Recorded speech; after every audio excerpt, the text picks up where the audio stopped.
कहाँ तक हुआ था? अच्छा, कॉपर होगा ना। चलिए, धातुओं के बारे में पढ़ रहे हैं और कुछ लोग परेशान हैं। एक मैसेज आया था व्हाट्सएप पर कि सर क्या हो रहा है 10 से 12 बैच में। लंबा चौड़ा पोस्ट। उनका दिक्कत था कि एक धातु एक क्लास में, ठीक है, इतना तो एक बड़ी बात है कि धातु को तो इसी तरह पढ़ा जाता है, ठीक है। अब एक धातु पढ़ने में तो एक क्लास निकल जा रहा है, तो डिटेल में तो आप पढ़ भी रहे हैं। और धातुओं को पढ़ने का शॉर्टकट तरीका है कि जितना है उतना रट लीजिए। समझने का कोई शॉर्टकट तरीका, लोहा को लोहा में एक क्लास इसलिए लगा था कि लोहा लोहा है, ठीक है। बड़ी मुश्किल है उसका निष्कर्षण करना। लोहा में यही दिक्कत है, हेमाटाइट को कहीं से भी निकालिए विश्व के किसी भी कोने से, उसमें सिलिका इस तरह रचा बसा है कि जब तक वो भट्टी में गर्म नहीं होगा 10-15 दिन, तब तक। कॉपर का, आइए, कॉपर का तो निष्कर्षण और कठिन है। आइए दोस्तों, कॉपर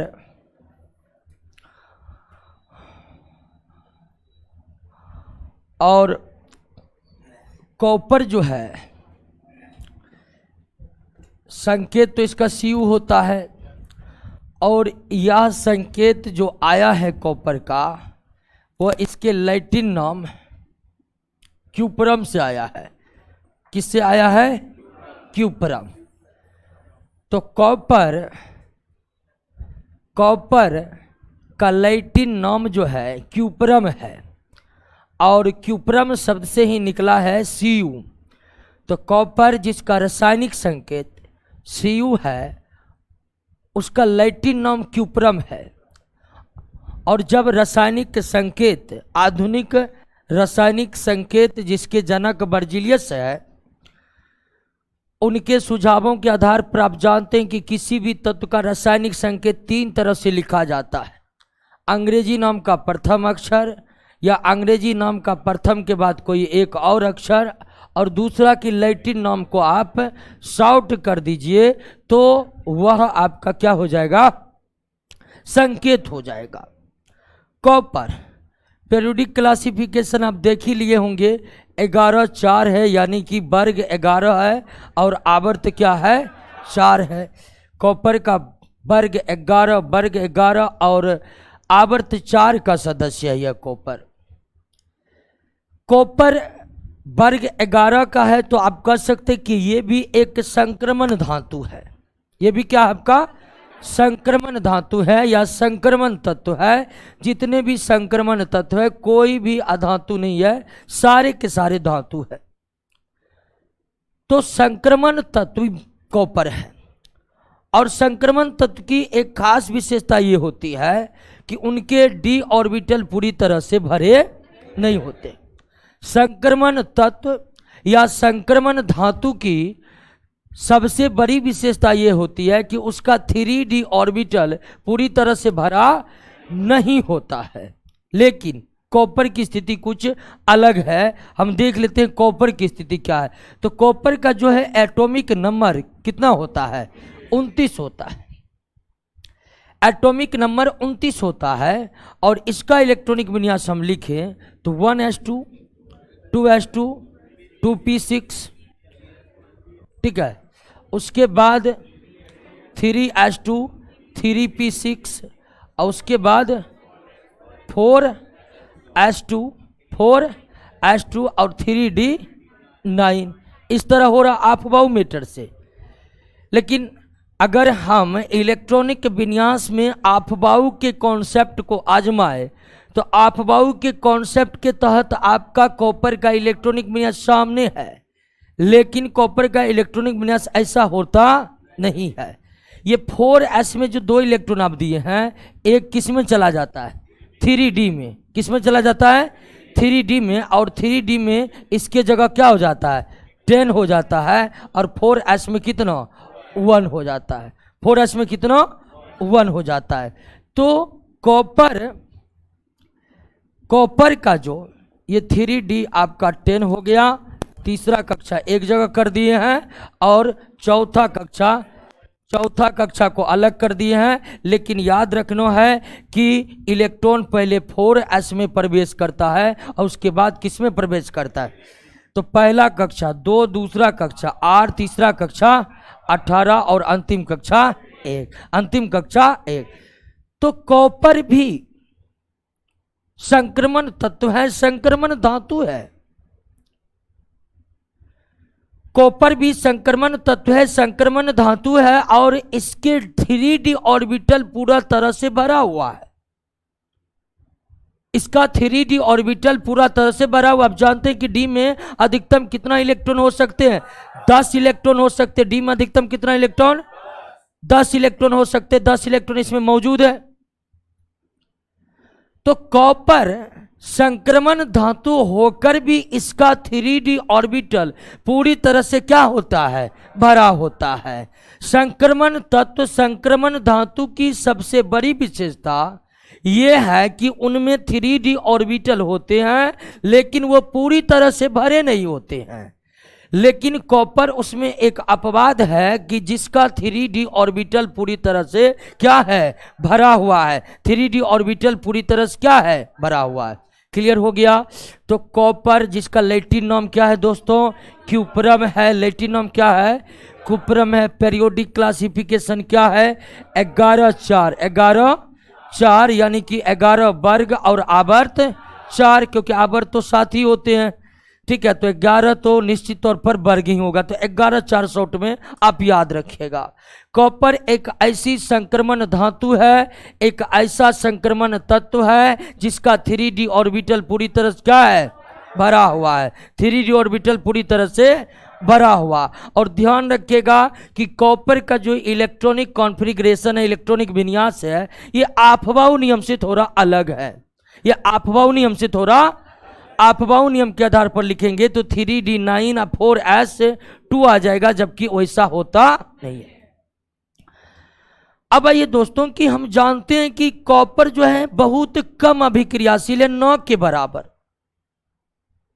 शुरुआत से हम देख रहे हैं कि सबसे कम रिएक्टिविटी सीरीज में हाइड्रोजन के नीचे जो भी तत्व है, रिएक्टिविटी सीरीज आपको याद है ना, नहीं याद है तो वहां पर हाइड्रोजन एक बाउंड्री होता है और हाइड्रोजन के नीचे कॉपर हो गया, पारा हो गया, चांदी हो गया, सोना हो गया और प्लेटिनम हो गया।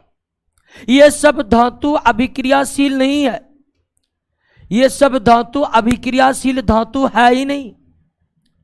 जो अभिक्रियाशील नहीं होते हैं, जो अभिक्रियाशील नहीं होते हैं वे प्रकृति में मुक्त अवस्था में पाए जाते हैं।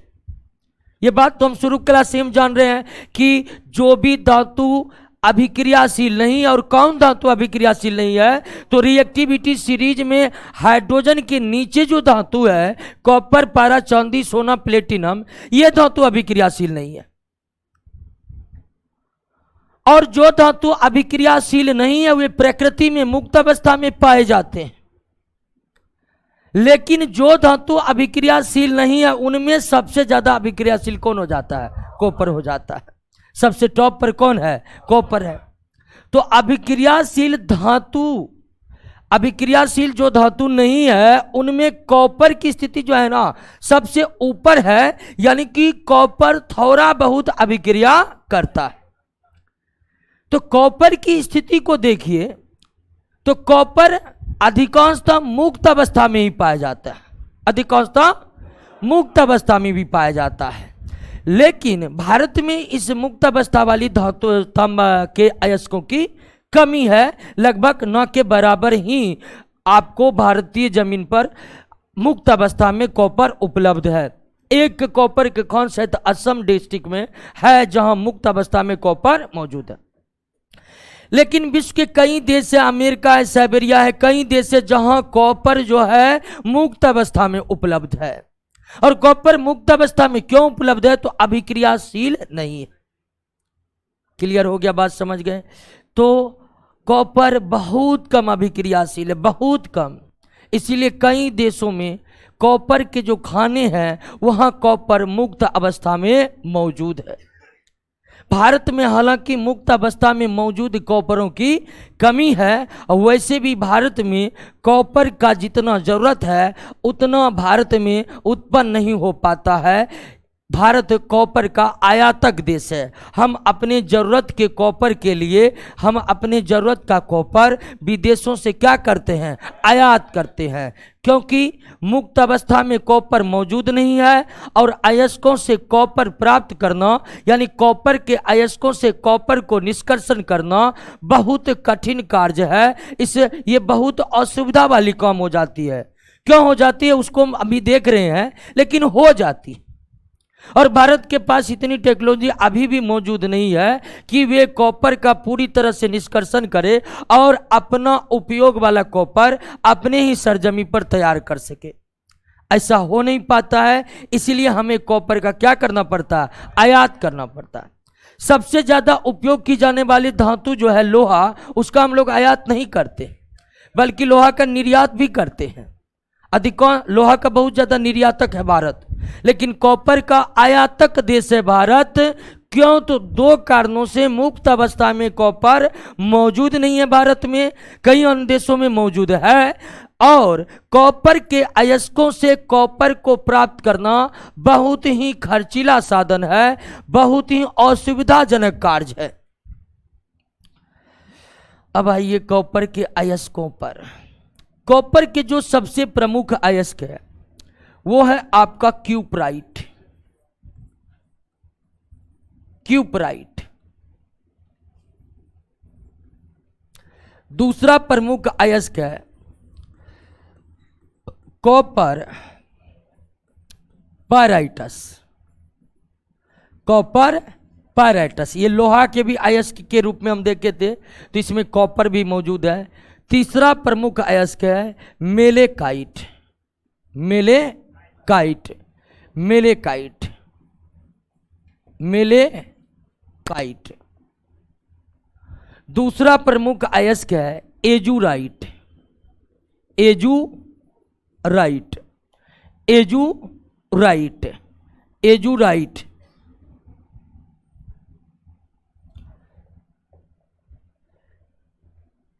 एजुराइट तीसरा प्रमुख अयस्क है, तीसरा प्रमुख अयस्क है टिनोराइट। टिनोराइट। तो कॉपर हालांकि अधिकांशतः मुक्त अवस्था में ही मौजूद है जिन देशों के पास कॉपर के खाने हैं, लेकिन कॉपर के अयस्क जो देख रहे हैं तो कॉपर के बहुत अयस्क हैं, बहुत अयस्क हैं, लेकिन जितना याद रखना जरूरी है वो आपके सामने में है। क्यूपराइट जो ऑक्साइड अयस्क है, कॉपर पायराइट जो सल्फाइड अयस्क है, मेलेकाइट जो कार्बोनेट अयस्क है, एजुराइट जो कार्बोनेट अयस्क है, टिनोराइट ये भी ऑक्साइड अयस्क है। तो कॉपर के अयस्क आप देख ही रहे हैं। अब ध्यान दीजिएगा, नोट कर लिए,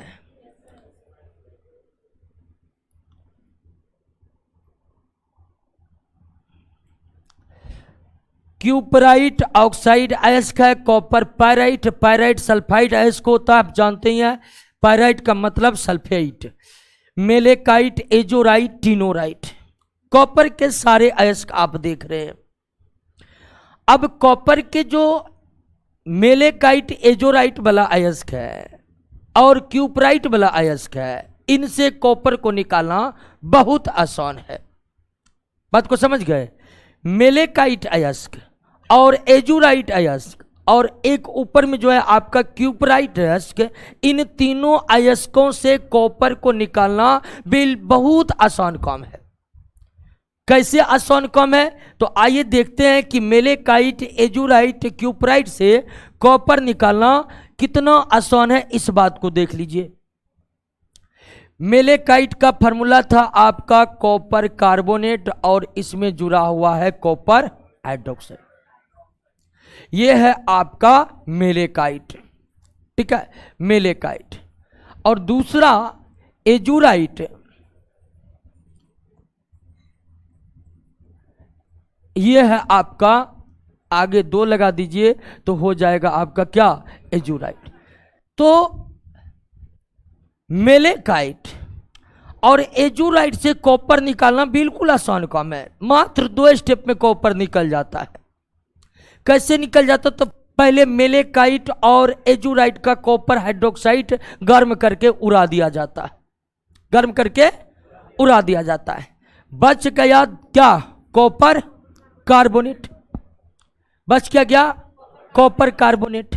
अब कॉपर कार्बोनेट यानी कि इन दोनों को, मेलेकाइट एजुराइट दोनों को गर्म किया जाता है, कॉपर हाइड्रोक्साइड उड़ गया, बच गया आपका क्या? कॉपर कार्बोनेट, मेलेकाइट में भी और एजुराइट में भी। अब कॉपर कार्बोनेट का हम कर देंगे क्या? निस्तापन। निस्तापन भूल गए कि याद है? अयस्कों को वायु की अनुपस्थिति या वायु की सीमित मात्रा में गर्म करके ऑक्साइड में बदलना ही क्या कहलाता है? निस्तापन। तो जैसे ही हम कॉपर कार्बोनेट का निस्तापन करेंगे, यानी कि वायु की अनुपस्थिति या वायु की सीमित मात्रा में गर्म करेंगे, ये बन जाएगा हमारा कॉपर ऑक्साइड और कार्बन डाइऑक्साइड। क्लियर हो गया? अब कॉपर ऑक्साइड का हम कार्बन के साथ क्या करवा लेंगे? अवकरण करवा लेंगे। कार्बन के साथ क्या कर लेंगे? अवकरण करवा लेंगे। और कार्बन के साथ अवकरण होगा तो कॉपर और कार्बन मोनोऑक्साइड, तो कॉपर प्राप्त हो गया। अब ये कॉपर पूरी तरह से शुद्ध नहीं है, इसको इलेक्ट्रोलाइटिंग रिफाइनिंग कर देंगे, यानी विद्युत अपघटन विधि से इसे पूरी तरह शुद्ध कर लेते। तो आप क्या देख रहे हैं कि कॉपर के जो अयस्क है मेलेकाइट और एजुराइट, कॉपर के जो अयस्क है मेलेकाइट और एजुराइट, इनसे कॉपर को निकालना बड़ी आसान काम है। निस्तापन कीजिए और कार्बन मिलाकर अवकरण कर दीजिए, कॉपर आपका निकल चुका है। अब फिर ये जो कॉपर पूरी तरह से शुद्ध नहीं है, बिल्कुल शुद्ध नहीं है, इसको हम इलेक्ट्रोलाइटिंग रिफाइनिंग कर लेंगे। रिफाइनिंग करने के 2-3 तरीके हम बताए थे, लिक्विडेशन बताए थे, डिस्टिलेशन बताए थे, और एक बताए थे इलेक्ट्रोलाइटिंग रिफाइनिंग। इलेक्ट्रोलाइटिंग रिफाइनिंग कर लेंगे। और इसका जो दूसरा अयस्क है क्यूपराइट, दूसरा जो अयस्क है क्यूपराइट, यही ना क्यूपराइट, तो दूसरा जो अयस्क है क्यूपराइट अयस्क है, तो इसको तो निस्तापन करने का भी जरूरत नहीं है। क्यूपराइट अयस्क को डायरेक्ट आप गर्म कर दीजिए, किसके साथ? कॉपर के साथ, बन गया कॉपर और कार्बन मोनोऑक्साइड बनकर रेडी हो जाता है। तो मेलेकाइट एजुराइट से थोड़ा एक स्टेप ज्यादा करना पड़ता है कि मेलेकाइट एजुराइट का निष्कर्षण, मेलेकाइट एजुराइट का निस्तापन भी करना पड़ता है। लेकिन कॉपर का जो अयस्क है क्यूपराइट, इससे तो बिल्कुल आसान है कॉपर को निकालना, बिल्कुल आसान काम है। लेकिन मेलेकाइट, एजुराइट और क्यूपराइट की उपस्थिति पृथ्वी के भूपर पट्टी पर सीमित है।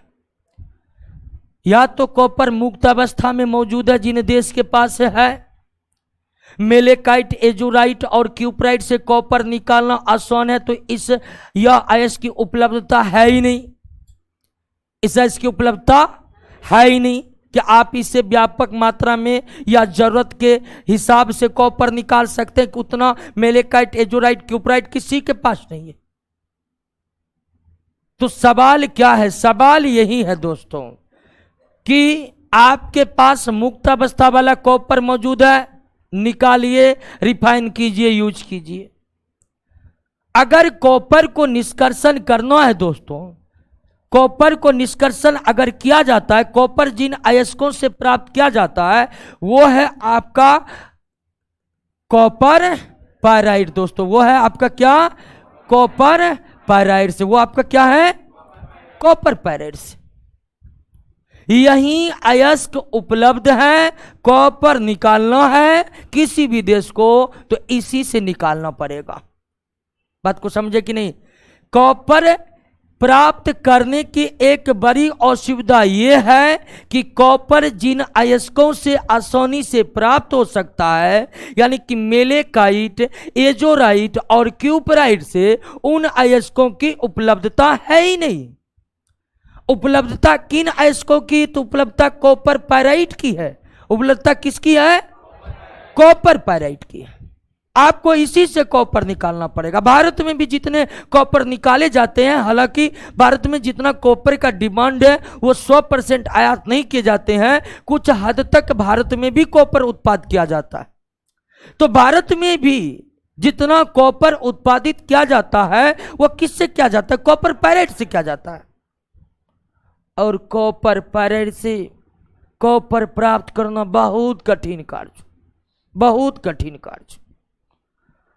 अब कहिएगा कि इसमें ऐसा क्या है कॉपर पायराइट्स में कि कॉपर निकालने से बड़ी कठिन कार्य है?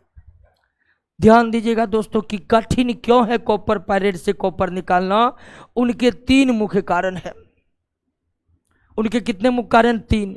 सबसे पहले अशुद्धि के रूप में, अशुद्धि के रूप में, अशुद्धि के रूप में इसमें आयरन पायराइट्स मिला हुआ है।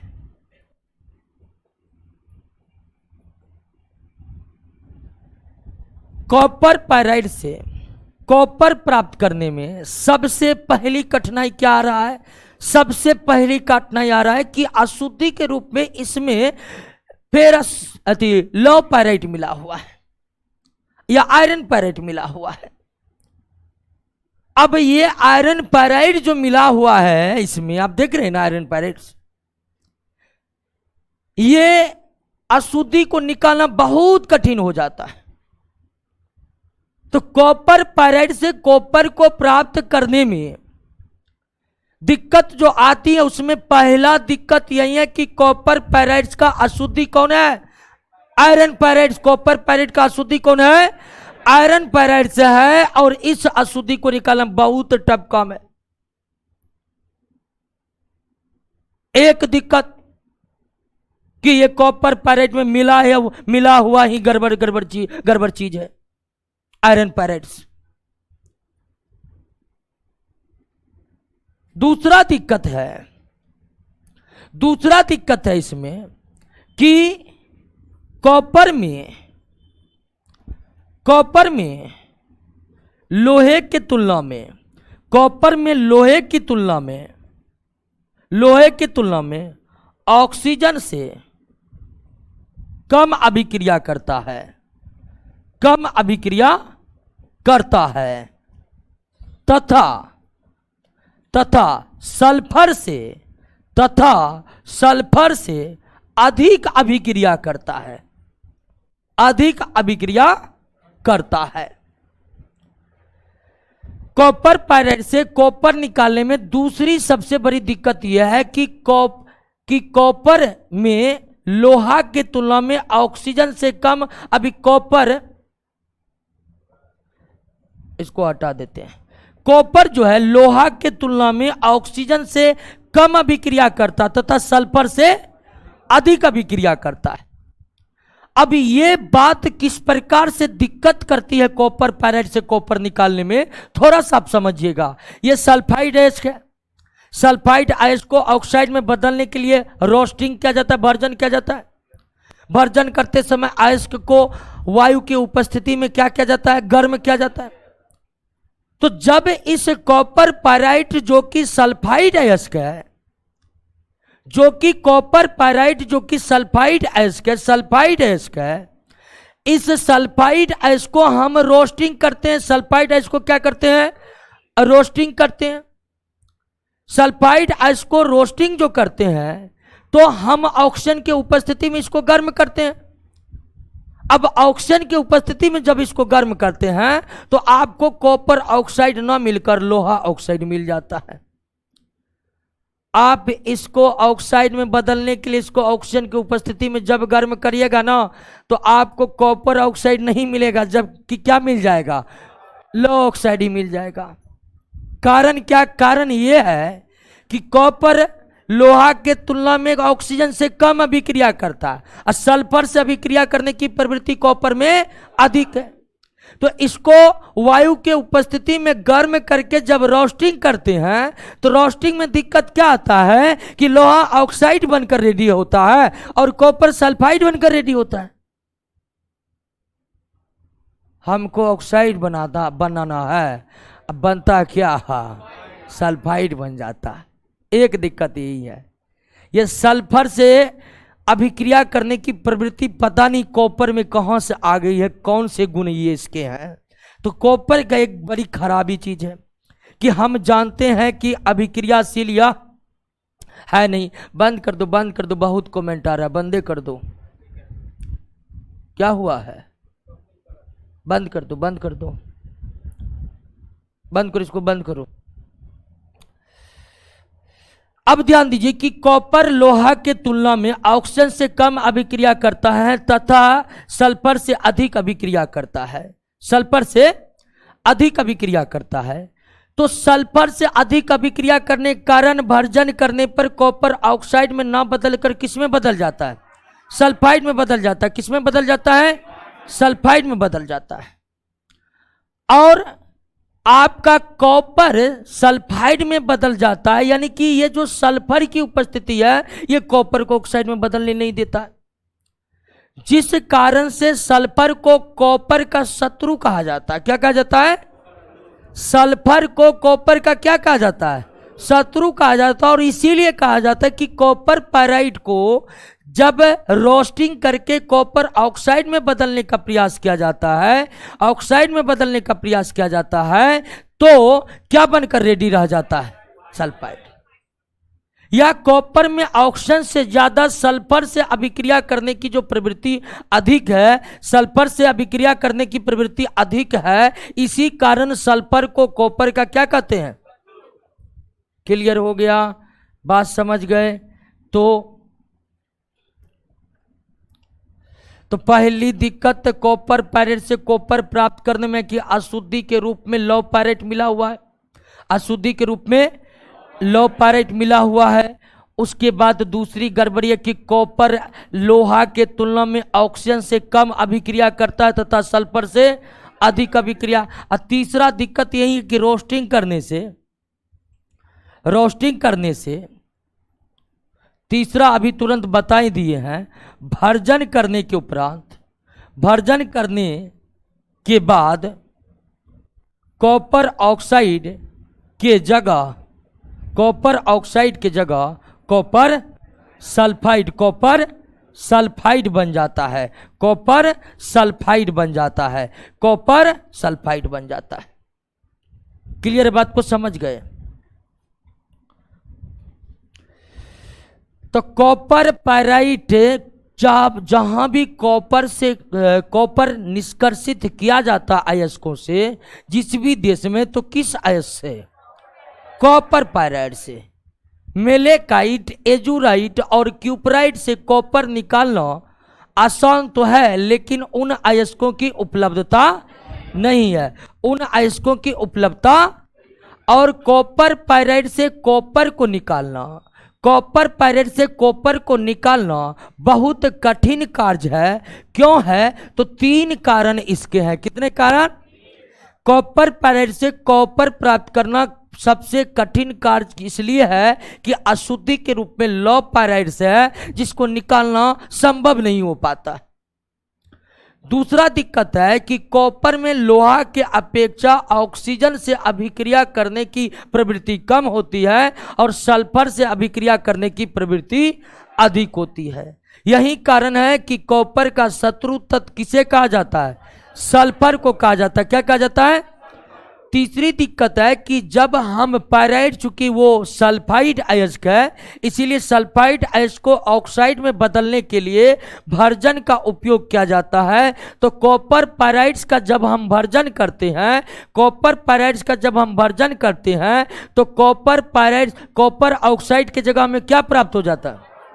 कॉपर सल्फाइड क्या प्राप्त हो जाता है। तो कितना दिक्कत आया देख लिए कि नहीं?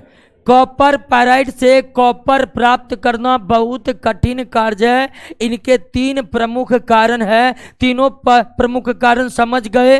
पहला था कि इसमें लौ पैरेट मिला हुआ है जिसको निकालना संभव नहीं हो पाता है। दूसरा, सल्फर से अभिक्रिया करने की प्रवृत्ति को परमाधिक ऑक्सीजन में ऑक्सीजन से कम।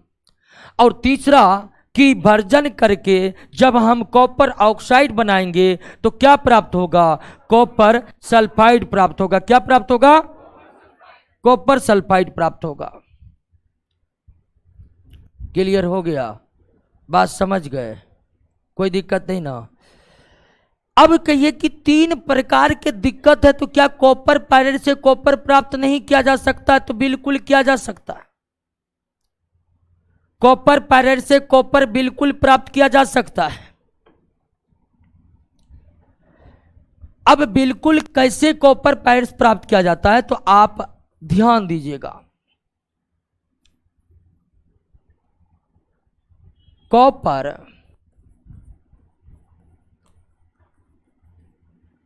पायराइट्स से कॉपर कैसे प्राप्त किया जाता है आपको हम बता रहे, एकदम शॉर्ट में इसको समझने का प्रयास करिए। सबसे पहले इसका सफाई किया जाता है। क्या किया जाता है? सफाई। सफाई करने के लिए सल्फाइड एस को साफ करने के लिए किसका? फेन प्लवन विधि का इस्तेमाल करते हैं। किसका इस्तेमाल करते हैं?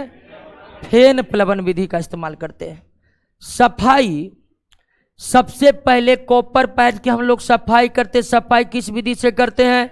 फेन प्लवन विधि से। इसमें तो कोई दिक्कत है नहीं। सल्फाइड अयस्क को किस विधि से साफ किया जाता है? फेन प्लवन विधि से। कॉपर पायराइड सल्फाइड अयस्क, तो सबसे पहले इन्हें फेन प्लवन विधि से हम लोग साफ कर लिए। दूसरा स्टेप होता है आपका रोस्टिंग, यानी क्या? भर्जन। रोस्टिंग साफ करने के बाद कॉपर पायरेट्स का क्या करते हैं? रोस्टिंग। रोस्टिंग में तो आप जानते हैं कि कॉपर सल्फाइड कॉपर ऑक्साइड की जगह क्या होता है? तो भर्जन के उपरांत ये जो कॉपर पायराइड्स है, भर्जन के उपरांत ये जो कॉपर पायराइड्स है, ये बदल जाता है आपको कॉपर सल्फाइड और कॉपर ऑक्साइड, लौ सल्फाइड और लौ ऑक्साइड। बात समझ गए? भर्जन करने के उपरांत, भर्जन मतलब आप समझ रहे ना, वायु की उपस्थिति में गर्म करना। तो जब इस कॉपर ऑक्साइड को ऑक्सीजन की उपस्थिति में गर्म करते हैं तो किसका मिश्रण प्राप्त होता है? Copper sulphide, copper oxide, ferrous sulphide और फेरस ऑक्साइड, इनका मिश्रण प्राप्त होता है। क्या करने के बाद? भर्जन करने के बाद, रोस्टिंग करने के बाद। तीसरा स्टेप, कॉपर पायराइड से कॉपर प्राप्त करने के लिए पहला स्टेप है कि इस पायराइट एस की सफाई कीजिए। किस विधि से? फेन प्लवन विधि से। फिर कॉपर पायराइड का रोस्टिंग भर्जन कीजिए। भर्जन करने के उपरांत आपको किसका मिश्रण प्राप्त होगा? क्लियर है? यानी कि कॉपर पायराइड को ऑक्सीजन के उपस्थिति में गर्म करेंगे तो हमें इतने यौगिक के मिश्रण प्राप्त होंगे। उसके बाद तीसरा जो है, तीसरा क्या करते हैं कि स्मेल्टिंग करते हैं। स्मेल्टिंग को हिंदी में कहते हैं प्रदर्वन। क्या करते हैं? अब प्रदर्वन का मतलब होता है बालू मिलाकर, और बालू का मतलब होता है क्या? सिलिकॉन। बालू मिलाकर गर्म करना। बालू मिलाकर गर्म करने की जो विधि है, बालू मिलाकर गर्म करने की विधि जो है वही क्या कहलाता है? हिंदी में प्रदर्वन कहलाता है, अंग्रेजी में स्मेल्टिंग कहलाता है। क्लियर हो गया? तो रोस्टिंग करने के उपरांत जो ये copper sulphide, copper oxide, ferrous sulphide और लौ ऑक्साइड मिलता है, फिर उनमें क्या करते हैं? सिलिका या बालू मिलाकर उसको क्या करते हैं? खूब गर्म करते हैं। बालू मिलाकर खूब ज़्यादा गर्म करने के उपरांत, बालू मिलाकर खूब ज़्यादा गर्म करने के उपरांत कॉपर सल्फाइड तथा फेरस सल्फाइड का मिश्रण प्राप्त होता है। प्रदर्पण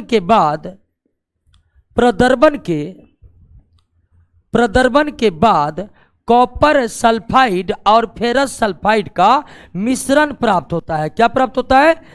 मिश्रण प्राप्त होता है। एक बार पुनः ध्यान दीजिए, कॉपर पायराइड से कॉपर प्राप्त करने के लिए पहला स्टेप है कि किस विधि से साफ कर दीजिए? फेन प्लवन विधि से कॉपर पायराइड को साफ करने के बाद उसका क्या किया जाता है? भर्जन करने के उपरांत आपको किसका मिश्रण प्राप्त हुआ? उसके बाद भर्जन करने के उपरांत कॉपर पायराइड का भर्जन करने के उपरांत उसका प्रदर्पण करते हैं। प्रदर्पण कौन सी विधि है? बालू मिलाकर गर्म करने की विधि, ये प्रदर्पण कहलाता है। और जब रोस्टिंग के उपरांत प्राप्त मिश्रणों को बालू मिलाकर गर्म किया जाता है, तो हमें कॉपर सल्फाइड और फेरस सल्फाइड का क्या प्राप्त होता है? मिश्रण प्राप्त होता है। क्या प्राप्त होता है? और यहां पर एक याद रखने वाला तथ्य है कि कॉपर सल्फाइड और फेरस सल्फाइड के मिश्रण को, कॉपर पायराइड और फेरस सल्फाइड के मिश्रण को कॉपर मेटे कहते हैं। क्या कहते हैं? कॉपर मेटे कहते हैं। और ये भी याद रखना है कि कॉपर मेटे में 50% कॉपर उपस्थित रहता है। कितना? कॉपर उपस्थित रहता है। कॉपर सल्फाइड और फेरस सल्फाइड के मिश्रण को क्या कहा जाता है? कॉपर मेटे कहा जाता है। कॉपर सल्फाइड फेरस सल्फाइड के मिश्रण को क्या कहा जाता है? कॉपर मेटे कहा जाता है। कॉपर सल्फाइड फेरस सल्फाइड के मिश्रण को किस नाम से जाना जाता है? कॉपर मेटे आपको प्रदर्पण करने के उपरांत प्राप्त हुआ है। और इस कॉपर मेटे में कॉपर कितना परसेंट? 50%। कॉपर मेटे में कॉपर कितना परसेंट? 50%। क्लियर? 3 स्टेप हुआ। चौथा स्टेप, ये जो कॉपर मेटे प्राप्त हुआ, इसको क्या कहते हैं? कॉपर मेटे जो प्राप्त हुआ है, इस कॉपर मेटे का कर देते हैं बेसेमीकरण। क्या करते हैं? और बेसेमीकरण के उपरांत क्या प्राप्त होता है? कॉपर प्राप्त होता है। क्लियर हो गया? ये भी कॉपर अशुद्ध है। अभी ये भी क्या है? अशुद्ध कॉपर है। अशुद्ध कॉपर को हम इलेक्ट्रोलाइटिंग रिफाइनिंग यानी क्या करते हैं? विद्युत अपघटन कहते हैं। और यहाँ पर जो एकदम शुद्ध कॉपर 99% शुद्ध, लेकिन ये जो है ये 98% शुद्ध होता है। और ये आपका 99.6% शुद्ध हो जाता है एक बार विद्युत अपघटन करने के बाद। क्लियर हुआ? समझे कि नहीं समझे? एक बार फिर से आते हैं।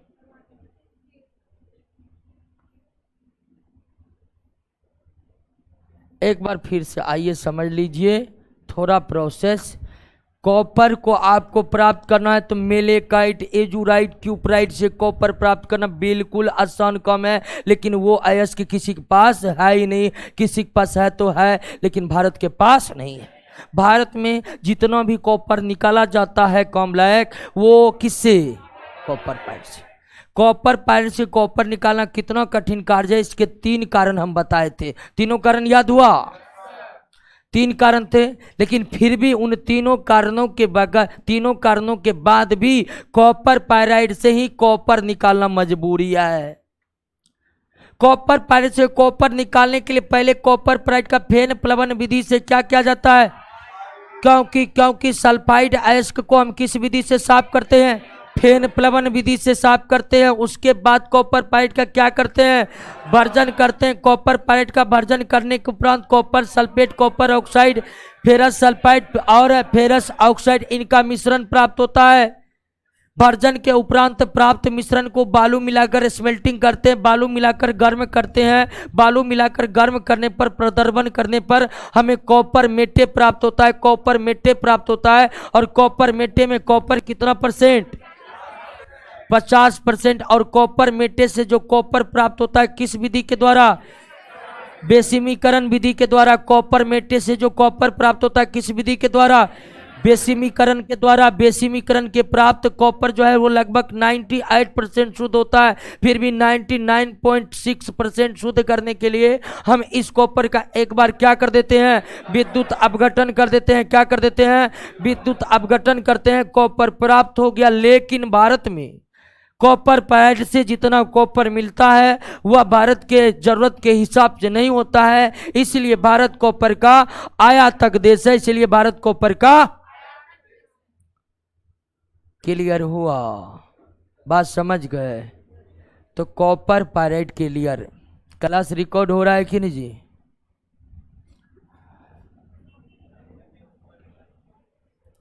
ध्यान दीजिए। अब क्लियर हो गया कॉपर। अब कॉपर का थोड़ा उपयोग हम पढ़ लेते हैं, क्योंकि थोड़ा जानना है।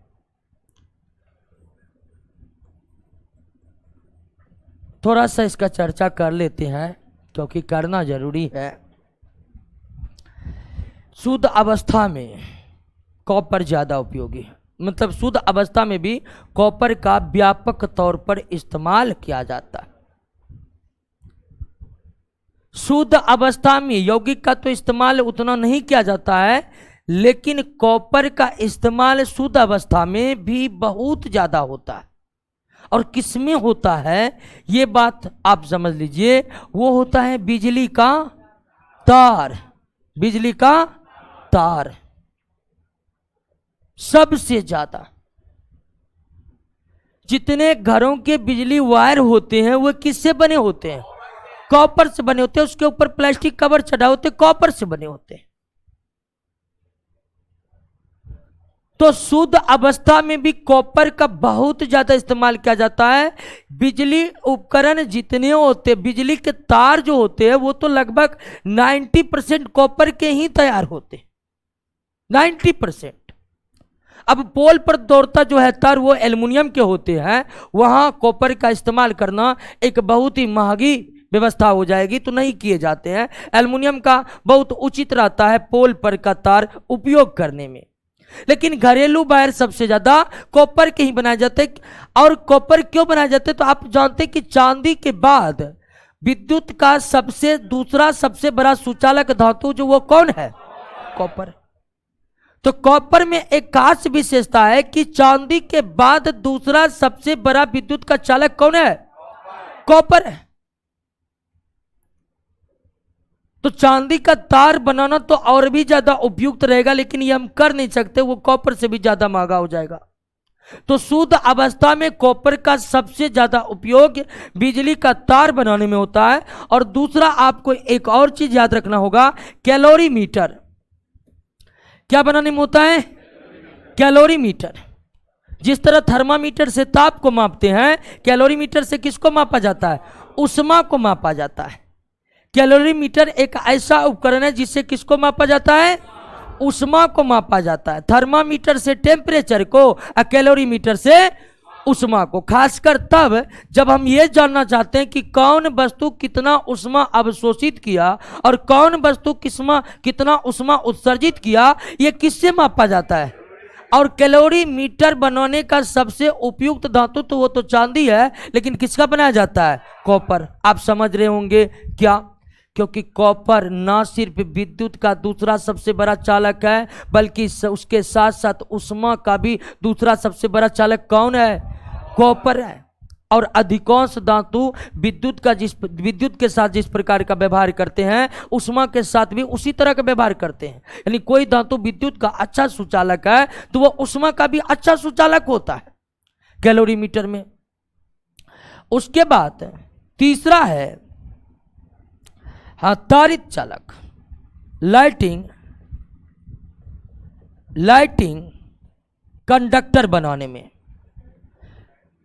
इसको कहते हैं तारित चालक, लाइटिंग कंडक्टर। बड़े बड़े घरों में आप देखे होंगे लाइटिंग कंडक्टर लगाए जाते हैं। बरसात के समय बिजली चमकती है, वो बिजली गिरेगा बड़े बड़े बिल्डिंगों पर तो बिल्डिंग क्षतिग्रस्त हो जाएगा। बड़े बड़े बिल्डिंगों को बिजली जो गिरती है बरसात के समय, उससे बचाने के लिए बड़े बड़े घरों पर क्या लगाए जाते हैं? Lighting conductor. तो जब बिजलियां मान लीजिए बड़े घर पर गिरने वाला रहता है तो घर की जितनी ऊंचाई है उससे कुछ ऊपर ऊंचाई कर दी जाती है। किसकी? लाइटिंग कंडक्टर का। लाइटिंग कंडक्टर तांबा का बनाए जाते, विद्युत का बहुत बड़ा सुचालक। ये बरसात के समय गिर रही बिजली को अपने तरफ क्या कर लेता है? खींच लेता है। और फिर लाइटिंग कंडक्टर एक मोटे तार के द्वारा पृथ्वी से जुड़ा रहता है, तो डायरेक्ट उतना बिजली का भारी भरकम आवेश होता है, डायरेक्ट लाइटिंग कंडक्टर उसे काम भेज देता है पृथ्वी के भीतर। और पृथ्वी के भीतर आप जानते हैं कितनी शक्ति है। क्लियर हो गया? बात समझ गए ना? तो कॉपर शुद्ध अवस्था में भी बहुत व्यापक तौर पर इस्तेमाल किया जाता है। और तीन चीज का उल्लेख करना बहुत जरूरी था क्योंकि एग्जाम में आए हुए थे। कैलोरीमीटर किन से बनाया जाता है? कॉपर को। कैलोरीमीटर से ऊष्मा को मापा जाता है।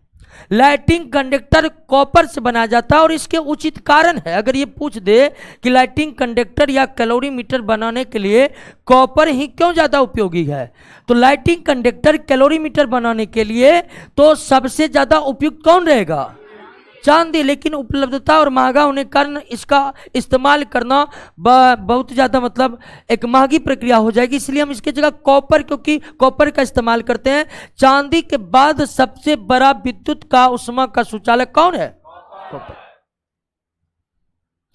उसके बाद शुद्ध अवस्था में ये तो इस्तेमाल है। उसके बाद कॉपर का दूसरा एक इस्तेमाल ये हुआ। उसके बाद कॉपर का इस्तेमाल मिश्र धातु बनाने में। कई ऐसे मिश्र धातु है जिसमें कॉपर मिलाया जाता है। कांसा का तो आप नाम जानते ही होंगे। सोने को जो आभूषण बनाया जाता है, आपको पता नहीं शुद्ध अवस्था में सोना कोई उपयोगी नहीं है, बिल्कुल उपयोगी नहीं है। तो सोना को जो मिश्र धातु बनाकर कठोर किया जाता है उसमें कॉपर ही मिलाए जाते हैं। यानी कि महंगे आभूषण तैयार करवाना तो फिर उसके जगह क्या मिलाया जाता है? चांदी मिलाया जाता है। लेकिन चांदी से ज्यादा उपयुक्त अवस्था होती है किसको मिलाना? कॉपर को मिलाना। महंगे आभूषण तैयार करना है तो सोना में चांदी मिलाइए, थोड़ा कम रेट का तैयार करवाना तो कॉपर मिलाइए। तो मिश्र धातु लगभग जितने भी उपयोगी मिश्र धातु है जिसका व्यापक तौर पर इस्तेमाल होता है, इस बात को छोड़कर उनमें कॉपर की कुछ ना कुछ उपलब्धता होती। तो कॉपर का जो व्यापक पैमाने पर उपयोग है वो शुद्ध अवस्था में ही है। यौगिकों के रूप में कम ही इस्तेमाल किए जाते हैं। यानी कि कॉपर के बहुत कम यौगिक हैं जो बहुत ज्यादा उपयोग में लाए जाते हैं। आप लोहा की बात कर लीजिए, आप एल्युमिनियम की बात कर लीजिए, आप कॉपर की बात कर लीजिए। ये लोहा, एल्युमिनियम, कॉपर ऐसे धातु है जो शुद्ध ही अवस्था में ही बहुत ज्यादा उपयोगी है। लेकिन फिर हम सोडियम की बात किए थे, मैग्नीशियम की बात किए थे, कैल्शियम की बात किए थे, वो सब वो धातुएं थी जो शुद्ध अवस्था में उपयोगी नहीं था, उनका यौगिक हमारे लिए बहुत ज्यादा उपयोगी था। अब दोस्तों, अब कॉपर के जो कंपाउंड जो याद रखना है,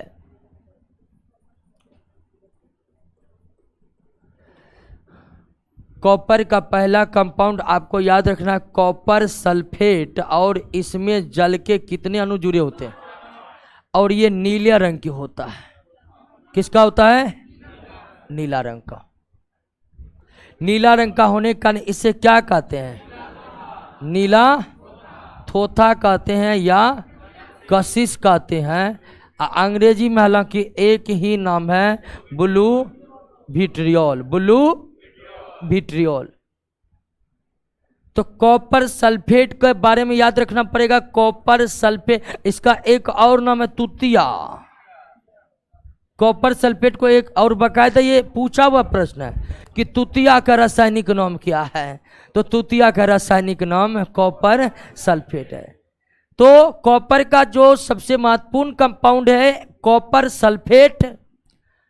कॉपर सल्फेट जो नीले रंग का होता है, नीले रंग का और सल्फेट होने के कारण इसे नीला कशिश कहा जाता है या नीला थोथा कहा जाता है या अंग्रेजी में ब्लू विट्रियोल कहा जाता है। ये कशिश थोथा विट्रियोल का मतलब सल्फेट होता है। कशिश थोथा विट्रियोल का मतलब क्या होता है? सल्फेट होता है। क्या होता है दोस्तों? सल्फेट होता है। अब इसका उपयोग किस में किया जाता है? शैवालों सबको। ये एक जहरीला पदार्थ है। कैसा पदार्थ है? जहरीला पदार्थ। शैवालों को नष्ट करने में इसका इस्तेमाल किया जाता है। टंकी सब, टंकी इसमें पानी रहता है जी, टंकी को साफ करने के लिए भी इसका इस्तेमाल किया जाता है। ब्लीचिंग पाउडर है ना, उससे भी पावरफुल, यानी काई की मोटी परत जम गई, ब्लीचिंग पाउडर असर नहीं कर रहा है, या जहां पर 250 ग्राम ब्लीचिंग पाउडर असर करता है वहाँ 2-3 किलो छिड़क दिए हैं, तब ऐसी स्थिति में ये कॉपर सल्फेट बड़ी कारगर होता है। तो इसका इस्तेमाल, ये एक विषैला यौगिक है। शैवालों सबको नष्ट करने के लिए, पानी के टंकियों को जो बहुत ज़्यादा गंदे हो गए हैं उन्हें साफ करने के लिए ब्लीचिंग पाउडर के जगह पर हम इसका इस्तेमाल कर सकते हैं कॉपर सल्फेट का। दूसरा कंपाउंड आपको याद रखना है क्यूपरिक क्लोराइड। क्यूपरिक क्लोराइड, और इससे जल के 2 अणु जुड़े रहते हैं। क्यूपरिक क्लोराइड से जल के कितने अणु जुड़े रहते हैं? 2 अणु जुड़े रहते हैं। और क्यूपरिक क्लोराइड जिसमें जल के 2 अणु जुड़े रहते हैं, इसका इस्तेमाल होता है डीकन विधि में। किस विधि में? डीकन विधि में। डीकन विधि में, डीकन विधि में दोस्तों, डीकन विधि में हाइड्रोक्लोरिक अम्ल का ऑक्सीकरण करवाया जाता है, और हाइड्रोक्लोरिक अम्ल का ऑक्सीकरण करवाते वक्त क्यूपरिक क्लोराइड उत्प्रेरक का इस्तेमाल किया जाता है। और ये क्लोरीन बनाने की विधि है। ये क्या बनाने की विधि है? क्लोरीन बनाने की विधि है। तो डीकन विधि से क्लोरीन तैयार होता है। डीकन विधि से क्लोरीन कैसे तैयार होता है? तो हाइड्रोक्लोरिक अम्ल का ऑक्सीजन के साथ ऑक्सीकरण करके, हाइड्रोक्लोरिक अम्ल का ऑक्सीजन के साथ ऑक्सीकरण करवाने पर, अब जानते हैं ना ऑक्सीजन से अभिक्रिया करना क्या कहलाता है? ऑक्सीकरण। ऑक्सीजन से अभिक्रिया करना क्या कहलाता है? ऑक्सीकरण। तो हाइड्रोक्लोरिक अम्ल का ऑक्सीजन के साथ ऑक्सीकरण करवाते हैं। क्यूपरिक क्लोराइड वहां कैटेलिस्ट की भूमिका अदा करता है, और कैटेलिस्ट की भूमिका अदा करता है। और यह विधि डीकन विधि है, जिससे कौन गैस तैयार होते हैं? Chlorine gas. डीकन विधि से कौन गैस तैयार होता है? और यहां पर कौन सा उत्प्रेरक? Cupric chloride. कौन सा उत्प्रेरक? Cupric chloride. क्यूपरिक। तीसरा महत्वपूर्ण यौगिक है आपका copper oxide. Copper oxide.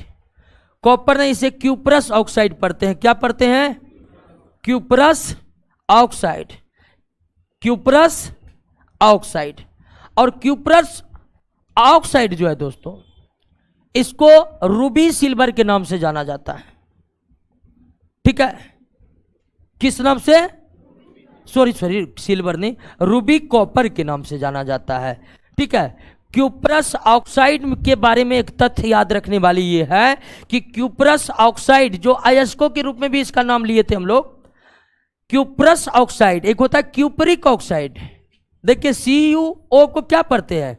Cupric oxide पढ़ते हैं। CuO को क्या पढ़ते हैं? Cupric oxide. आपको लिख ही देते हैं।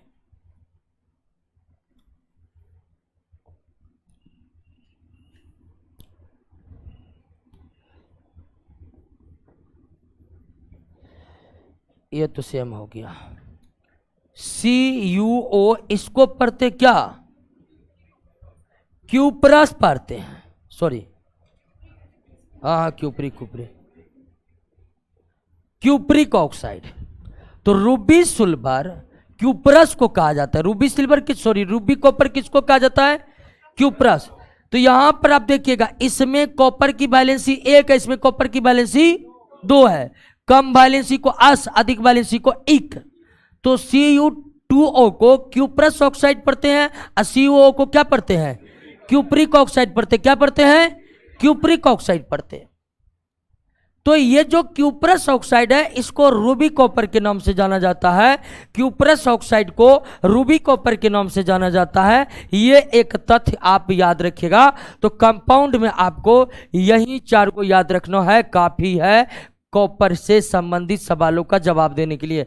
तो सबसे पहले नीला कशिश कॉपर सल्फेट, जिसमें 5 जल के अणु जुड़े हैं। ये एक विषैला पदार्थ है। इसका इस्तेमाल जो है आपको शैवालों सबको नष्ट करने के लिए किया जाता है। दूसरा महत्वपूर्ण क्यूप्रिक क्लोराइड, इसमें जल के 2 अणु जुड़े होते हैं और इसे डीकन विधि में उत्प्रेरक के तौर पर इस्तेमाल किया जाता है। क्यूप्रस ऑक्साइड को इस खातिर याद रखना आपको कि क्यूप्रस ऑक्साइड को क्या कहते हैं?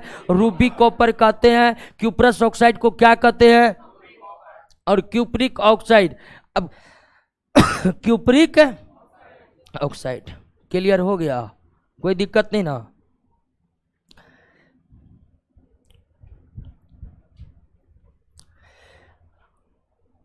अब थोड़ा सा ध्यान और दीजिए कॉपर पर। आप जानते हैं कि कॉपर कितना महत्वपूर्ण धातु है। अगर किसी भी देश को बिजली का विस्तार करना है तो सबसे पहले उसको कॉपर का व्यवस्था कर लेनी चाहिए। नहीं तो कॉपर देश में है नहीं, गांवों तक बिजली पहुंचा ही दिए तो वो खतरनाक स्थिति है, क्योंकि लोगों को तार ही नहीं मिलेगा तो बिजली जलाएगा कैसे? तो आज के समय में इलेक्ट्रिसिटी क्या महत्व रखता है लोगों के जिंदगी में, यह बताने की जरूरत नहीं है, आप खुद जानते हैं। बिना इलेक्ट्रिसिटी की जिंदगी की कल्पना कभी हो सकती थी? 1990 के दशक से लेकर 2000 के दशक जो था भारत का, उसमें बहुत अच्छी तरह से लोग बिजली के बगैर जिंदगी जिए हैं और जीते थे। लेकिन आज की स्थिति में अगर ये कहा जाए कि मानव की जिंदगी से इलेक्ट्रिसिटी निकाला जा रहा है तो क्या लगता है जिंदगी संभव रह पाएगा? नहीं रह पाएगा। अभी तो स्थिति और खराब है। आधा घंटा लाइन कट जाए तो आदमी बिलबिला जाए। क्या स्थिति ये होती है? कितनी गर्मी पड़ रही है। तो इलेक्ट्रिसिटी का महत्व लोगों की जिंदगी में क्या है बताने की जरूरत नहीं है। और अगर इलेक्ट्रिसिटी के विस्तार करना है, किसी को करना, सरकार को ही करना है, तो कॉपर धातु के बगैर संभव नहीं है। आपको कॉपर चाहिए ही चाहिए, क्योंकि बिजली का तार सिर्फ किससे बनेगा? कॉपर से बनेगा। अब जिन देश के पास मुक्त अवस्था में कॉपर नहीं है उसको बड़ा दिक्कत, उसके पास दिक्कत ये कि कॉपर पायराइड से कॉपर को निकालना, और कॉपर पायराइड से कॉपर को निकालना कितना मुश्किल बड़ा काम था, कितने स्टेप पे जाकर ही हुआ आप देख ही लिए। हम तो और शॉर्ट करके बताए, रिएक्शन नहीं लिखे कि कहीं आप लोग बलबला न जाए। कॉपर पायराइड से कॉपर निकालते निकालते लगभग 20-30 रिएक्शन होते हैं, इसलिए हम शॉर्ट में आपको बता दिए। वर्जन में ही केवल 10-15 रिएक्शन होते थे, इसलिए डायरेक्ट बता दिए कि वर्जन के बाद copper sulphide, पेरस sulphide, copper oxide, पेरस oxide का मिश्रण प्राप्त हुआ है। तो मुक्त अवस्था में कॉपर नहीं है तो दिक्कत की कॉपर पायराइड से कॉपर को निकालिए। अब जिन देश के पास कॉपर पायराइड्स नहीं है उसके पास एक ही विकल्प है कि टोटल कॉपर आयात करिए। अब देशों की स्थिति ऐसी है कि देश में मनमुटा हुआ, आयात करने वाला कॉपर भेजेंगे ही नहीं। तो जिन देशों के पास कॉपर पायराइड भी उपलब्ध नहीं है वो देश के पास अत्यंत निम्न कोटि, अत्यंत निम्न कोटि के कॉपर के अयस्क, वो अत्यंत निम्न कोटि के कॉपर के अयस्क से कॉपर को क्या करता है, निकालता है। यानी कि जिन देशों के पास कॉपर पायराइट, भारत के पास तो कॉपर पायराइट है और भारत में कॉपर पायराइट से कॉपर निकाले जाते हैं, हालांकि फिर भी वो उपयोग लायक नहीं हो पाता है। लेकिन कई देशों के पास कॉपर पायराइट भी उपलब्ध नहीं है। मेलेकाइट, एजुराइट, क्यूपराइट को तो छोड़िए, वो लगभग के पास नहीं है। कॉपर पायराइट से किसी देश के पास कॉपर पायराइट भी नहीं है, लेकिन उनके पास जो भी अत्यंत निम्न कोटि के कॉपर के अयस्क हैं उनसे भी वो कॉपर निकालते हैं। यानी कि कॉपर की महत्ता इतनी अधिक है कि निम्न कोटि से निम्न कोटि का अगर कॉपर का अयस्क है तो उससे भी कॉपर को निकाला जाता है। कैसे निकाला जाता है? तो जो कॉपर का अत्यंत निम्न कोटि का अयस्क होता है उसमें नमक मिलाकर, उसमें क्या मिलाकर? नमक मिलाकर, यानी कि सोडियम क्लोराइड मिलाकर खूब गर्म किया जाता है। क्या किया जाता है? गर्म किया जाता है। अत्यंत निम्न कोटि का जो अयस्क है उनमें नमक मिलाकर उसको पूरा गर्म किया जाता है, पूरा गर्म करने के बाद अत्यंत निम्न कोटि में जो भी अयस्क है वो नमक के क्लोरीन से अभिक्रिया करके क्या बना लेता है? क्यूपरिक क्लोराइड बना लेता है। क्या बना लेता है? क्यूपरिक क्लोराइड बना लेता है। क्या बना लेता है? Cupric chloride. और गर्म करने पर यह क्यूपरिक क्लोराइड किस अवस्था में रहता है? द्रव अवस्था में। किस अवस्था में? अब द्रव अवस्था में क्यूपरिक क्लोराइड रहता है, उसमें लोहे के टुकड़े गिरा दिए जाते हैं। लोहे के टुकड़े गिराने पर फेरस क्लोराइड बनता है और कॉपर क्या हो जाता है? अलग हो जाता है, अपक्षेप बनकर क्या होता है? बाहर निकल जाता है। अपक्षेप बनकर क्या होता है? बाहर निकल जाता है। तो जिन जिन देशों के पास अत्यंत निम्न कोटि के भी जो कॉपर के अयस्क है उनसे भी कॉपर निकालते हैं। और अत्यंत निम्न कोटि के अयस्क से कॉपर को कैसे निकाला जाता है? तो अत्यंत निम्न कोटि के कॉपर के अयस्क में क्या मिला जाता है? नमक मिलाकर के सीधे कॉपर को कॉपर क्लोराइड में बदला जाता है। फिर कॉपर क्लोराइड जो द्रव अवस्था में रहता है उसमें लोहा को डाल दिया जाता है और कॉपर अपक्षेप बनकर अलग हो जाता है और क्लोराइड फेरस के साथ मिलकर फेरस क्लोराइड बना लेता है।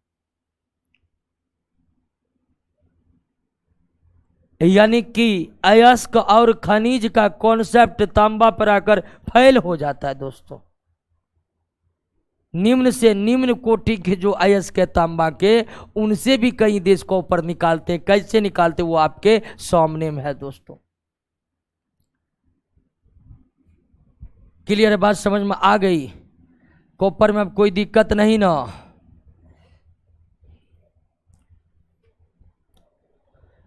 अगला है आपका क्या? जिंक।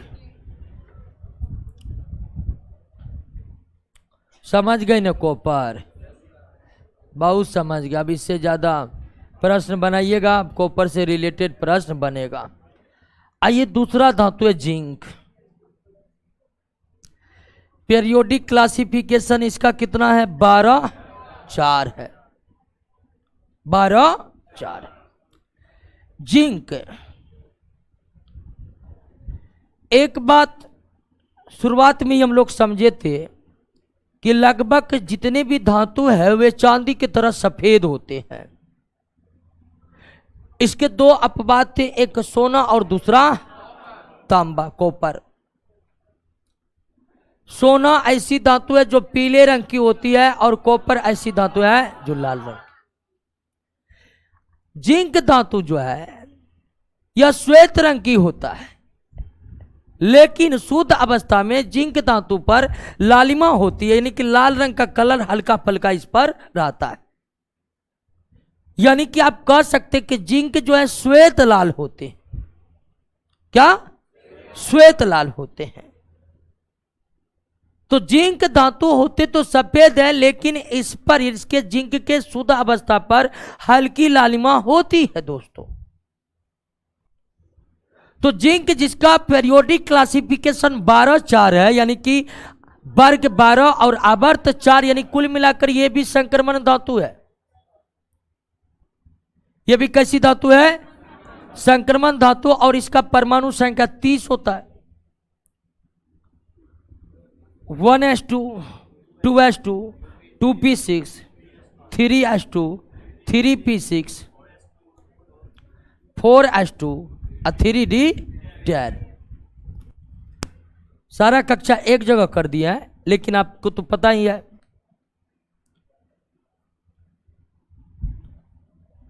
थ्री डी 10 सारा कक्षा एक जगह कर दिया है, लेकिन याद ही आपको है कि 3p के बाद इलेक्ट्रॉन कहाँ जाता है? 4s में। 4s के बाद आता है कहाँ? तो इसका इलेक्ट्रॉनिक विन्यास आपके सामने है 18 और 2। यानी कॉपर क्या संक्रमण तत्व या संक्रमण धातु है? कॉपर संक्रमण तत्व या संक्रमण धातु है? बिल्कुल है। लेकिन इसका भी आप देख रहे 3d ऑर्बिटल क्या है? पूरी तरह से भरा हुआ है। कॉपर का भी 3d ऑर्बिटल भरा होता है और जिंक का भी 3d ऑर्बिटल भरा हुआ है। कॉपर संक्रमण तत्व या संक्रमण धातु है और जिंक भी संक्रमण तत्व संक्रमण धातु है, क्योंकि 3 से 12 के बीच का प्रत्येक 3 से 12 के बीच नहीं, 3 से 12 तक के सारे तत्व संक्रमण तत्व है और सारे के सारे धातु है। तो इसका भी 3d ऑर्बिटल कॉपर की तरह भरा हुआ।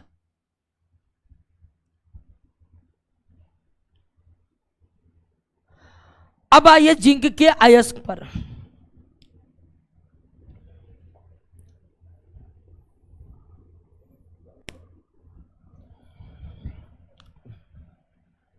जिंक के 3 प्रमुख अयस्क। एक आपका जिंक ब्लेंड, जिंक ब्लेंड जो सल्फाइड अयस्क है, जो सल्फाइड अयस्क है। दूसरा केलेमाइन जो कि आपका क्या है? कार्बोनेट अयस्क है, कार्बोनेट अयस्क है। और तीसरा है जिंकाइट जो कि इसका ऑक्साइड अयस्क है। तो जिंक के 3 प्रमुख अयस्क तो और भी है। जिंक एस्पिनेल है, फ्रैंकीमाइट है, कई तरह के और अयस्क है जो प्रश्न में शायद होगा। प्रश्नों के माध्यम से कुछ और अयस्क जिंक के आप जान पाइएगा। लेकिन जो प्रमुख अयस्क है वो आपका जिंक ब्लेंड जो कि सल्फाइड अयस्क है, केलेमाइन यानी कि कार्बोनेट अयस्क और जिंकाइट यानी कि जिंक ऑक्साइड।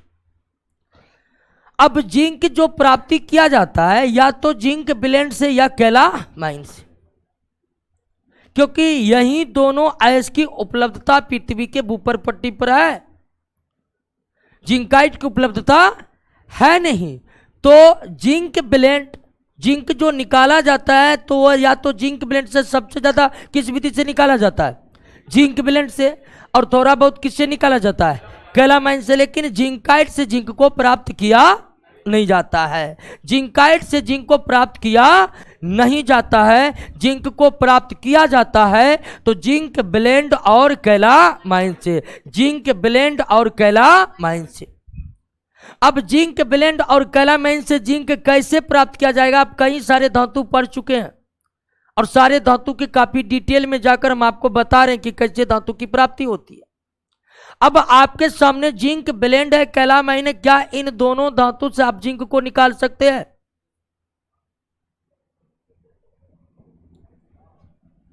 निकाल सकते हैं। निकालिए तो हमारे साथ। जिंक ब्लेंड, जिंक ब्लेंड कैसा अयस्क है? सल्फाइड अयस्क, सॉरी सल्फाइड अयस्क। पहला स्टेप आप इसमें क्या लगाइएगा? फेन प्लवन विधि द्वारा, फेन प्लवन विधि द्वारा सफाई लगाइएगा कि नहीं? फेन प्लवन विधि द्वारा सफाई। क्यों? बताइए। Sulphide ask, very good. Sulphide ask है तो इसे आप सबसे पहले करिएगा फेन प्लवन विधि द्वारा सफाई। अब कैलामाइन से निकालना है तो वहां पर द्रव चालित धुलाई उपयोग कर लेंगे, क्योंकि वो कौन एस्क है? कार्बोनेट है कि नहीं है। अगर जिंक ब्लेंड यानी कि सल्फाइड एस्क से निकालना है तो उसे फेन प्लवन विधि से साफ कर लेंगे। और दूसरा केलेमाइन एक एस्क था, अगर केलेमाइन से जिंक निकालना है तो उसको हम किस विधि से साफ कर लेंगे? द्रव चालित धुलाई विधि से साफ कर लेंगे। किस विधि से? द्रव चालित धुलाई विधि से साफ कर लेंगे। तो चलिए फेन प्लवन विधि से साफ हो गया। अगला स्टेप हम क्या निकालेंगे? निस्तापन या भर्जन? Version, very good. अब इसके बाद हम करेंगे इसका क्या? भर्जन यानी क्या? रोस्टिंग करेंगे। क्या करेंगे? रोस्टिंग करेंगे। रोस्टिंग करेंगे, जिंक सल्फाइड बनेगा। जिंक सल्फाइड है। अब इसको ऑक्सीजन की उपस्थिति में गर्म करेंगे तो यह बनेगा zinc oxide sulphur dioxide. और अगर कार्बोनेट वाला है तो उसका क्या कर देंगे? निस्तापन कर देंगे, तो वहां बनेगा जिंक ऑक्साइड और कार्बन डाई ऑक्साइड। तीसरा, जिंक ऑक्साइड को कार्बन के साथ मिलाकर क्या कर देंगे? अवकरण कर देंगे। क्या कर देंगे?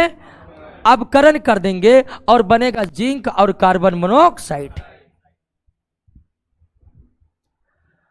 अब ध्यान दीजिए कि अवकरण के उपरांत जो जिंक प्राप्त हुआ है बिल्कुल अशुद्ध है। देख लेना, 3 स्टेप में जिंक निकल गया ना। फेन प्लवन विधि द्वारा क्या हो गया? सफाई हो गया, भर्जन हो गया, रोस्टिंग हो गया, और फिर इसका कार्बन के साथ मिलाकर क्या हो गया? अवकरण हो गया। कार्बन के साथ मिलाकर क्या हो गया? अवकरण हो गया। अब जो आपको जिंक प्राप्त हुआ है दोस्तों, अब जो आपको जिंक प्राप्त हुआ है कि जिंक बहुत अशुद्धि वाली जिंक है। ये बहुत अशुद्धि वाली जिंक है। इस जिंक, सबसे तो पहले यह जिंक द्रव अवस्था में आपको प्राप्त होगा। द्रव अवस्था में प्राप्त।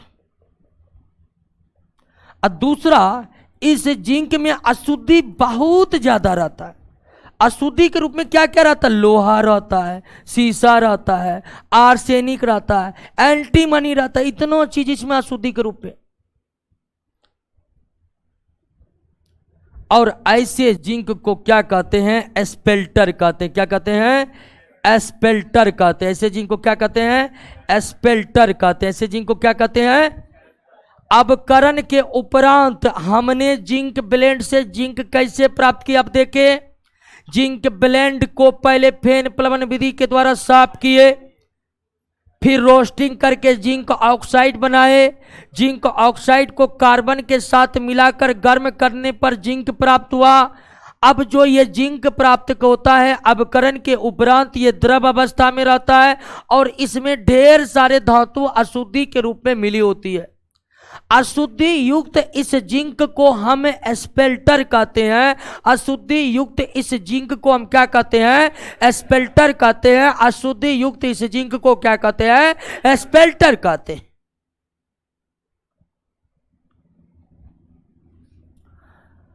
अब आइए दोस्तों, रिफाइनिंग कर दीजिए। एस्पेल्टर, एस्पेल्टर यानी क्या?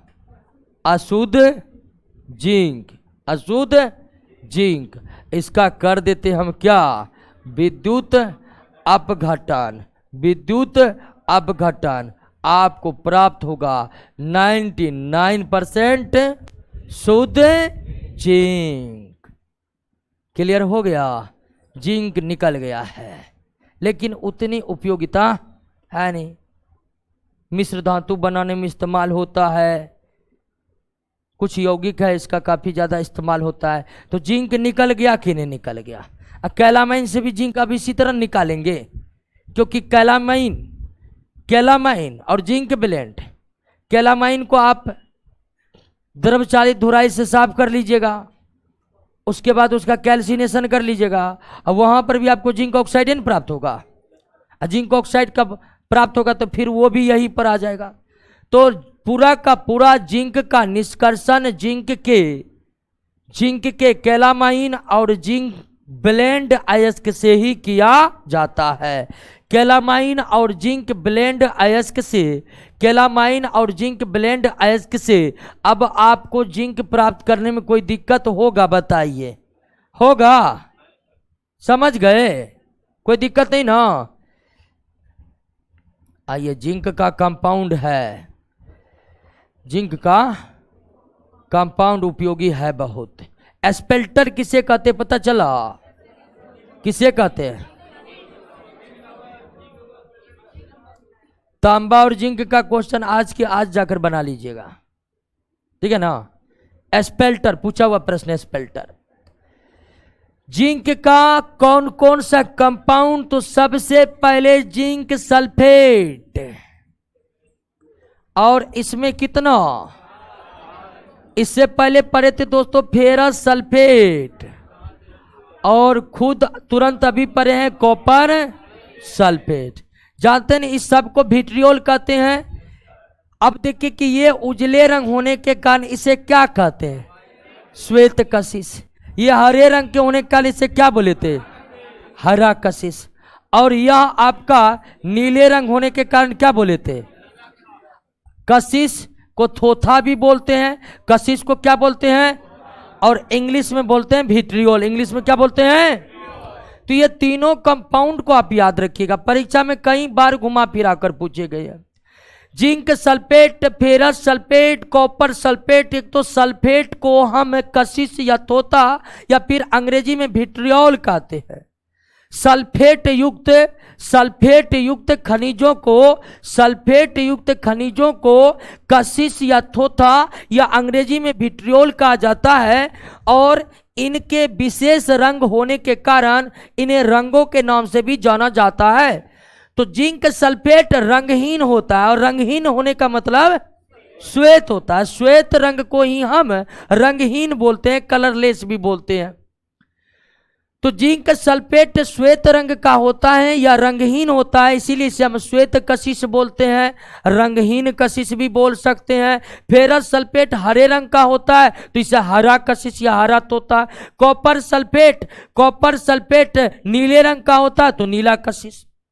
लेकिन कशिश या तोता में आप देख रहे हैं कि जिंक और फेरस में 7 जल के अणु जुड़े रहते हैं, लेकिन कॉपर वाले में मात्र कितने जुड़े रहते हैं? 5। कॉपर वाले मात्र कितने जुड़े होते हैं? 5 जुड़े होते हैं, जबकि फेरस और जिंक वाले में, क्लियर हो गया? तो सबसे तीनों कशिश याद हो गया कि नहीं? कोई दिक्कत है? नहीं है।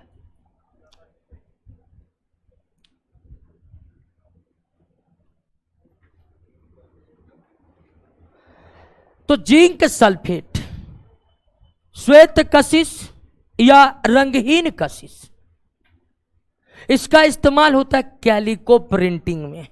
किसमें होता है? कैलिको प्रिंटिंग में। आपका ये कैलिको प्रिंटिंग क्या है? चादर पर जो आपका प्रिंटिंग है, बेडशीट जिसको अंग्रेजी में कहते हैं, बेडशीट पर जो प्रिंटिंग है, शर्ट पर जो पेंटिंग है, सूती कपड़े पर जो पेंटिंग किया जाता है, ठीक है ना, गमछा पर जो पेंटिंग है, तो वो ही पेंटिंग क्या कहलाता है? कैलिको प्रिंटिंग कहलाता है। क्या कहलाता है? और कैलिको प्रिंटिंग में ये रंग बंधक का काम करता है। किसका काम करता है? रंग बंधक, समझ रहे हैं ना? हाँ, इसका इस्तेमाल नहीं किया जाएगा तो बेडशीट को एक बार खींचिए, सारा प्रिंटिंग गायब उसके ऊपर का। बात को समझ गए ना? तो कैलिको प्रिंटिंग में इस्तेमाल होता है। दूसरा है जिंक ऑक्साइड। इसे जिंक ऑक्साइड को फिलोसोफर उल कहते हैं। क्या कहते हैं? फिलोसोफर उल के नाम से भी जाना जाता है। जिंक ऑक्साइड को फिलोसोफर उल के नाम से जाना जाता है। और इसका इस्तेमाल कहाँ होता है? जितना मलहम क्रीम सब होता है जी, मलहम क्रीम या ब्यूटी प्रोडक्ट सब जो होता है, उसमें बेस मटेरियल के तौर पर यह इस्तेमाल किया जाता है। ठीक है ना? मतलब कोई भी जो दवाई होता है, चाहे घाव पर लगाने वाला दवाई है, तो उसका जो इफेक्टिव रसायन है वो बहुत कम मात्रा में होता है। या कोई भी ब्यूटी प्रोडक्ट जिस नाम से बिका करता है, मान लीजिए कि इसमें एलोवेरा है, तो कितना परसेंट रहता है? 1%, 2%, 10% कोई कंपनी दे दे तो इतना ऐड करता है कि टीवी फूट जाए। ठीक है,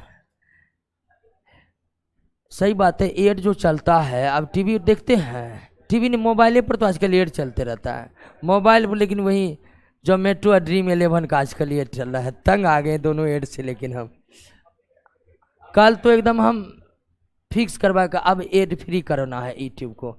जैसे यूट्यूब खोलते पहले जोमेटो उसका ऐड आता था, और उसके बाद Dream11। मतलब खिलाड़ी लोग तय कर लिया था किसी को छोड़ेंगे नहीं, इसमें सबको खिलवा करेंगे Dream11। तो जितने भी ब्यूटी प्रोडक्ट वाले क्रीम होते हैं, मलहम वाले क्रीम होते हैं, उसके बेस मटेरियल के तौर पर इस्तेमाल किया जाता है क्या? जिंक ऑक्साइड बेस मटेरियल के तौर पर। बेस मटेरियल आप समझ रहे हैं ना, बनाने में जिसकी बहुत ज्यादा जरूरत है, बनाने में जिसकी बहुत ज्यादा, जैसे दाल बना रहे हैं उससे कई गुना ज्यादा हम पानी का इस्तेमाल करते हैं, लेकिन बना रहे हैं क्या? दाल। ये नहीं कहते पानी में दाल देकर उबाल रहे हैं, हम ऐसा कभी नहीं बोलते। हम कहते कि दाल उसमें है कितना कम है। तो वही स्थिति जो होती है, कोई भी दवाई जो होती है उसका जो मेन पार्ट होता है, जो काम करता है, उसकी परसेंटेज बहुत कम होती है, और उसको लंबे समय तक सुरक्षित रखने के लिए और उसे लगाने में आसान हो, इन सब चीज़ों को ध्यान में रखते हुए जिस मटेरियल का व्यापक स्तर पर इस्तेमाल किया जाता है उसे बेस मटेरियल कहते हैं। और जिंक ऑक्साइड, जिसका पर्यायवाची आपको याद रखना पड़ेगा फिलोस्फर उल, इसी का इस्तेमाल क्रीम मलहम बनाने के बेस मटेरियल के तौर पर किया जाता है। तीसरा है आपका जिंक सल्फाइड। जिंक सल्फाइड का प्रयोग स्फुर दीप्ति, इसको अंग्रेजी में कहते हैं फोस्फोरिसेंस। स्फुर दीप्ति पर्दा बनाने में किया जाता है। स्फुर दीप्ति पर्दा बनाने में किया जाता है। किसका इस्तेमाल? जिंक सल्फाइड का इस्तेमाल। जिंक सल्फाइड का इस्तेमाल किस में किया जाता है? स्फुर दीप्ति पर्दा बनाने में किया जाता है। किस में बनाने में किया जाता है?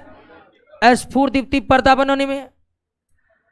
अब स्फुर दीप्ति पर्दा क्या होगा? स्फुर दीप्ति एक ऐसी घटना है कि मान लीजिए कि अगर इस बोर्ड पर हम कोई रेडिएशन डाले और इस बोर्ड से भी रेडिएशन निकलने लगा, और जब हम रेडिएशन डालना छोड़ दिए हैं फिर भी यह रेडिएशन निकाल रहा है, तो यह घटना क्या कहलाता है? स्फुर दीप्ति कहलाता है। किसी पदार्थ पर किसी विकिरण को आपतित करने पर पदार्थ के द्वारा भी विकिरण उत्सर्जित होने लगे और विकिरण आपतित करने की प्रक्रिया को रोक देने पर भी पदार्थ विकिरण उत्सर्जित करते ही रहे, तो इस घटना को क्या कहते हैं? फोस्फोरिसेंस कहते हैं, स्फुर दीप्ति कहते हैं। और जिंक सल्फाइड में स्फुर दीप्ति का गुण है। जिंक सल्फाइड में स्फुर दीप्ति का गुण है। अगला कंपाउंड आपको जिंक सल्फाइड और बेरियम सल्फेट। जिंक सल्फाइड और बेरियम, सबसे पहले इसको कहा जाता है लिथोपोन। क्या कहा जाता है? लिथोपोन।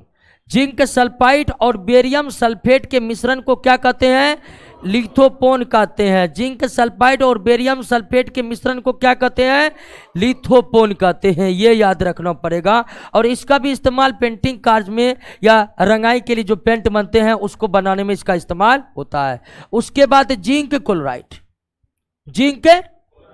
जिंक क्लोराइड के विलयन का उपयोग लकड़ी के दरवाजे जो होते हैं या लकड़ी के जो मटेरियल होते हैं उन पर जिंक क्लोराइड का लेप अगर हम लगा दें तो वे लकड़ी दीमक से क्या होते हैं? बचे रहते। लकड़ियों को, बांसों को दीमक से बचाने के लिए उसके ऊपर किसके जलीय विलयन का लेप लगा देनी चाहिए? Zinc chloride. और छठा compound zinc phosphide, zinc phosphide, zinc phosphide. और जिंक फॉस्फाइड का उपयोग चूहा मारने में।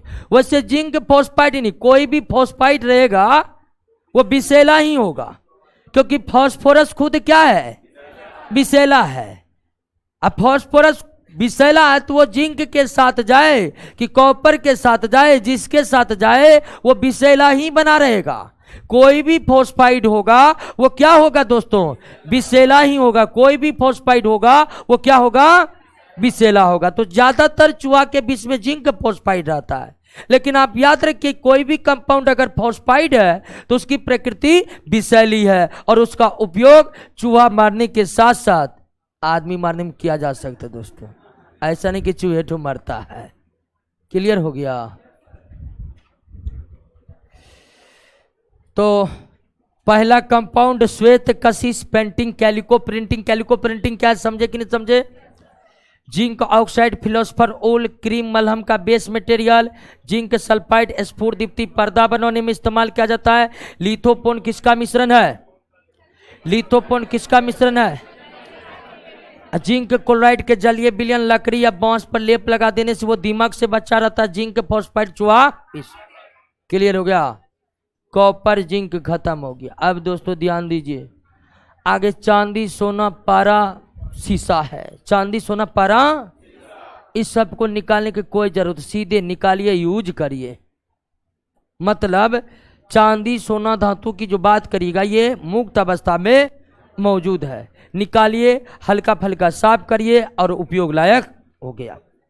तो वो जो चार धातु है, चांदी सोना पारा और शीशा, इन चारों धातु के परमाणु संख्या, इलेक्ट्रॉनिक विन्यास और कंपाउंड आप खुद से पढ़ लीजिएगा। ठीक है ना? बात समझ रहे ना? कोई दिक्कत नहीं है। जितने धातु डिटेल में आपको पढ़ना था सारा पूरा डिटेल, हमको लगता है जितना डिटेल में आप पढ़े हैं सीधे +2 वाला ही पढ़ता होगा इतना डिटेल में। ठीक है ना? तो लगभग 12th एनसीईआरटी का जितना कॉन्सेप्ट था और जहां तक प्रश्न पूछे गए और बाकायदा एनडीए सीडीएस तक के प्रश्न इस बार शामिल आपके नोट में, जहां तक आपके परीक्षा का रेंज है उन पर गए हैं। लेकिन आप जो कहिएगा चांदी सोना शीशा और मरकरी, इन सब के बहुत डीप में जाकर प्रश्न पूछा गया है एग्जाम में। आज तक ऐसा हुआ नहीं है। प्रश्न आपके सामने होगा, आप देखिएगा। धातु के डिटेल में जाकर एग्जाम प्रश्न पूछा है तो वो लोहा में जाकर पूछा है, मैग्नीशियम कैल्शियम में जाकर पूछा है, सोडियम में जाकर पूछा है। लेकिन चांदी सोना पारा और शीशा के बारे में बात करिएगा तो सीधा सीधा प्रश्न एग्जाम में पूछेगा। अब तक किसी भी एग्जाम के प्रकृति को आप देख लीजिए तो उसको आप खुद पढ़ लीजिएगा। अगले क्लास में हम 3 टॉपिक पढ़ेंगे, मिश्र धातु के बारे में, सीमेंट के बारे में, कांच के बारे में, और अगले क्लास में हम इस चैप्टर को समाप्त कर देंगे। मिलिए दोस्तों अगले क्लास में। रिकॉर्ड हुआ इन क्लास? अभी तुरंत डाल दीजिए।